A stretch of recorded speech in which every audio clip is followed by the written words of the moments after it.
We had been married for 8 years. We shared a home, a dog, a bank account, and a life. I thought I knew everything about her. I thought we were happy. But the truth has a funny way of making itself known. It didn't start with a confession, or a fight, or a sudden change in her behavior. It started with a sound from a drawer she always kept locked. I found it hidden under a false bottom, wrapped in a black velvet cloth. An old, cheap smartphone I had never seen before. It wasn't her main phone, and when the screen lit up, my entire world stopped. My name is Ryan. I'm 37 years old, and until a few months ago, I truly believed I knew my wife. Her name is Sophia. We've been married for 8 years. We met during our final year of college and got married 2 years after graduation. We didn't have children yet, but we always talked about starting a family when the time was right. I worked in finance, and Sophia worked as a graphic designer at a creative agency. From the outside, our life looked stable. We had a small apartment in the city, went on vacations once a year, and spent most weekends together.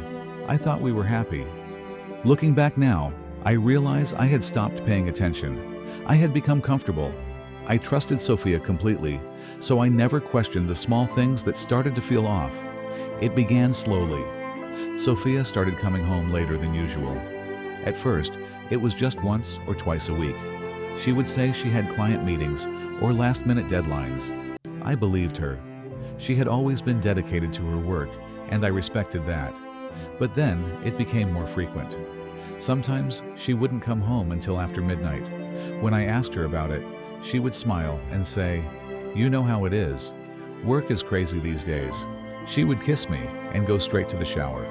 I told myself I was being insecure. Then there were the lies. One weekend, she told me she was going to visit her sister in another city. She packed a small bag and left early in the morning. When she came back 2 days later, something felt wrong. She didn't bring back any of the usual things she normally did from trips. No local snacks, no small gifts, nothing. When I asked her how her sister was doing, she gave vague answers. I didn't push it. I didn't want to seem controlling. Another time, she canceled our anniversary dinner at the last minute. She said there was an emergency at work and that she had to stay late. I ended up eating alone at the restaurant we had booked months in advance. When she came home that night, she acted like nothing had happened. She kissed me on the cheek and went to bed. I started to feel uneasy, but I still didn't have any real proof. I didn't want to accuse her of anything without evidence, so I stayed quiet and watched.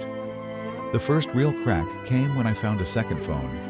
It was a normal Tuesday evening.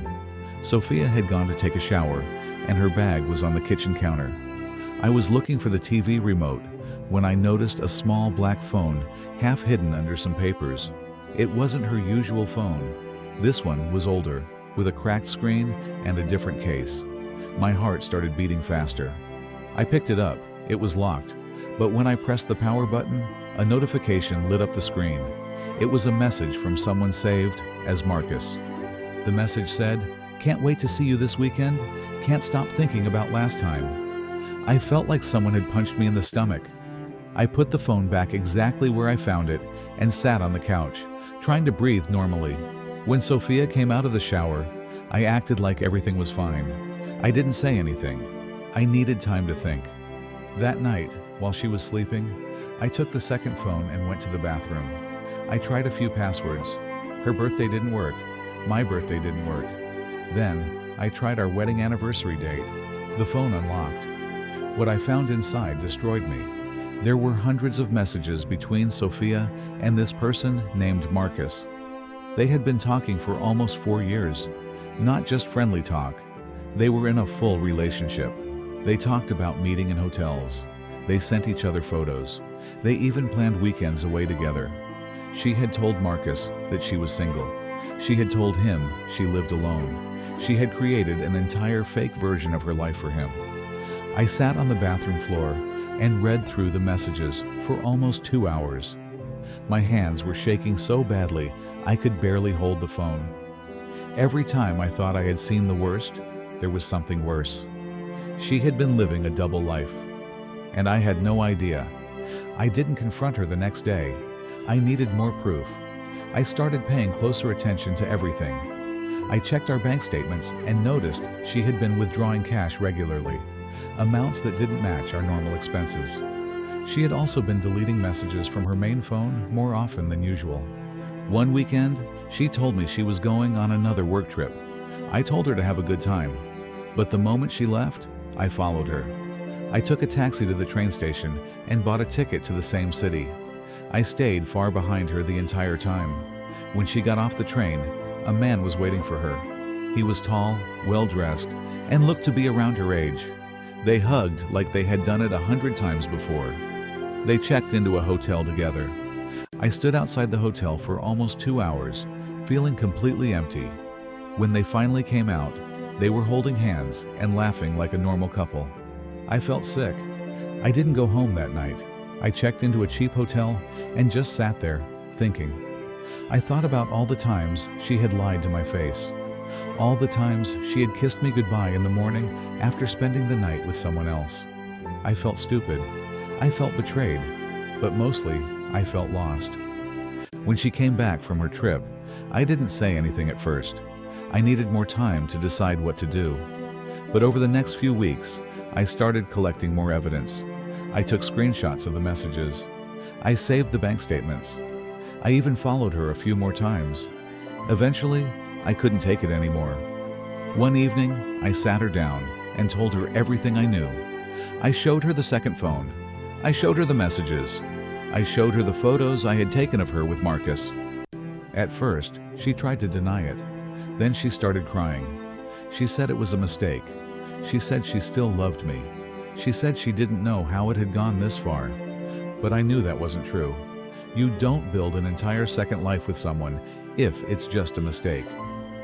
I asked her how long it had been going on. She told me almost 4 years. 4 years. More than half of our marriage.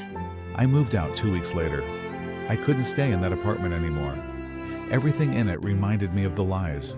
I stayed with a friend while I figured out what to do next. The divorce was painful. Not because I wanted to stay married, but because it forced me to accept that the last 8 years of my life had been built on something false. I kept asking myself the same questions over and over. How did I not see it? Was any of it real? Did she ever actually love me? It's been almost a year since everything came out. Some days are still hard. I still have moments where I wonder how much of our marriage was real. I still wonder if there were other lies I never discovered. But I've also learned something important. You can never truly know someone. No matter how close you are, no matter how many years you've spent together, people can still hide entire parts of themselves. And when you finally see the truth, it can break you in ways you never expected. Sophia didn't just cheat on me. She created a whole other version of herself and lived it while pretending to live ours. And the saddest part is, I probably would have never known if I hadn't found that second phone. Sometimes, I still think about those 8 years we spent together. Were any of them real? Or was I just living inside her lie the whole time? I don't think I'll ever fully know the answer. But I do know this. I will never again ignore the feeling that something is wrong. And I will never again let someone make me doubt my own reality just because I want to believe them. Some truths are too painful to ignore, and some lies are too big to forgive.